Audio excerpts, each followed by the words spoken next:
السلام عليكم. الظاهر هنقضيها فيديوهات. يقول لك واحد راح حجز عربيه في شركه عربيات، فلما راح يستلمها لقاها بيضه، فبيقول للراجل: الله، العربيه انا طالبها سودة، انا عايز عربيه. قال له: يعني ايه؟ قال له: لا ما فيش غير بيض. قال له: انا عايزها سودة. قال له: خلاص ما تزعلش، هات القلم يلا، العربيه السودة. يعني العربيه السودة. كتب عليها العربيه لونها اسود. واخد بالك؟ بالظبط كده، زي في كل بلد متجمعين عاملين مظاهرات. واخد بالك؟ فلسطين عربيه تسقط تسقط اسرائيل. فلسطين عربيه. ماشي يا بيه ماشي، هات الخريطه يلا انت وهو. على الخريطه فلسطين عربيه. ما تزعلش نفسك يلا انت وهو. زعلانين ليه؟ محمد صلاح فخر العرب. مين محمد صلاح؟ انا ما بشجعش كوره. مين محمد صلاح؟ هو كل الناس بتشجع كوره؟ فخر في ايه؟ انا ما بعرفش في الكوره ولا بشجع كوره.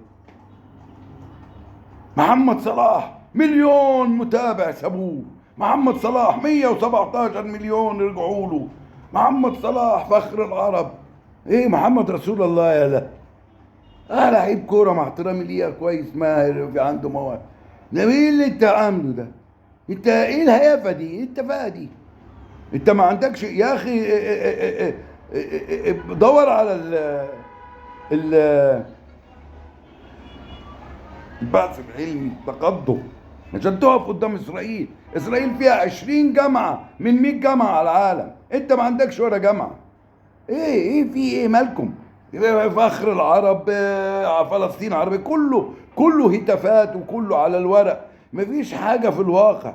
ما تدور يا ابني انت وهو تبقى قوة واقفة، تهابك أمريكا، تهابك إسرائيل، تقدر تاخد حقك. ما تبقاش مستضعف. كل اللي تعمله إنك تحرق العالم وتقف في الميادين: فلسطين عربية تسقط تسقط إسرائيل. السلام عليكم. وعليكم السلام. بعد أسبوعين كله روح بيتهم ونام، والموضوع انتهى، وإسرائيل راضت دول بكلمتين، وده كلام مش عارف إيه، ما تعمليش كده يا بابا تاني، وخلاص. وكل سنة وهم طيبين. عن إذنكم.